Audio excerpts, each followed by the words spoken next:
Monks is an extension of our Shaolin properties, and the name is self-explanatory. And you know, this genesis came about. My wife is an inner city school teacher in a charter school in probably one of the toughest neighborhoods of LA. And of course, earlier in my career, whether it was in politics or in community service, I've always been very close to gang violence. As a mediator during the LA riots, I was part of the gang truce between the Crips and the Bloods during that process. So I've always had a sensitivity to young people who are living by the rules of the street. And punks to monks, I don't mean to call them punks, but the idea is that how can we use these ancient practices and knowledge of Shaolin for self-renewal and transformation? How can that set of rudimentary training help turn people's lives around? And it began with that very, very simple concept. Can we take young people from a cross current of life? It began, you know, as the more street element, but as it evolved, we also started to include people with a silver spoon or, you know, all kinds of other addiction issues. Can we use the transformative powers of this 1,500-year-old lineage to help people turn their lives around and finding a new rudder? So it began with a very, very simple premise, and, you know, a whole reality show spawned out around it. Now it's its own entity.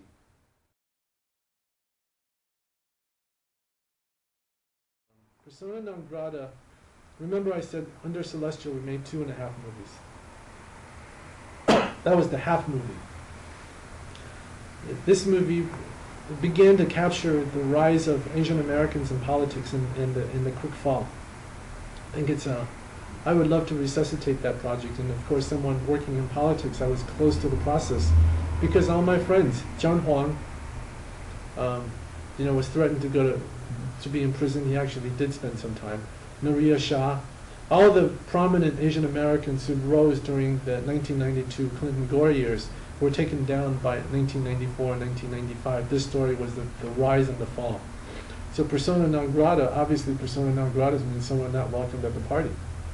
So Asian Americans in American mainstream politics became persona non grata in 1994.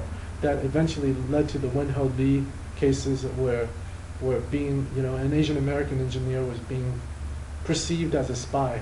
So that this idea that Asian Americans aren't really American, that we're really Asian, so it's kind of an extension of what happened in the Second World War. And Persona Non Grata was a hard-hitting documentary. I teamed up with the director, the co-director of Who Killed Vincent Chin, Renee Tajima Pena, who, you know, filmed hundreds and hundreds of hours of Washington, D.C. proceedings, congressional hearings, the news uproar about these Asian Americans who are now being spies for the Chinese government and infiltrating American politics. That's persona non grata. The project never finished.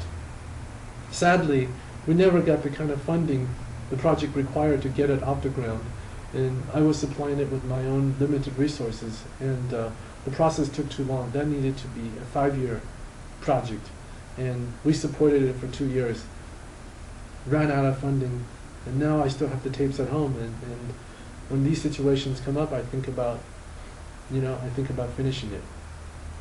Because we're now at a different time, but the holes that it pokes at American politics hasn't gone away. The reality is that American politics is for sale, can be bought, except when people of a certain orientation step up and play the games the other guys have played with impunity. You get the kitchen sink thrown at you. And I'm a proud American, so I could say that, and that is one of the problems of American politics, and we're seeing that very, very clearly. So, in a way, the spirit of persona non grata is more alive than ever.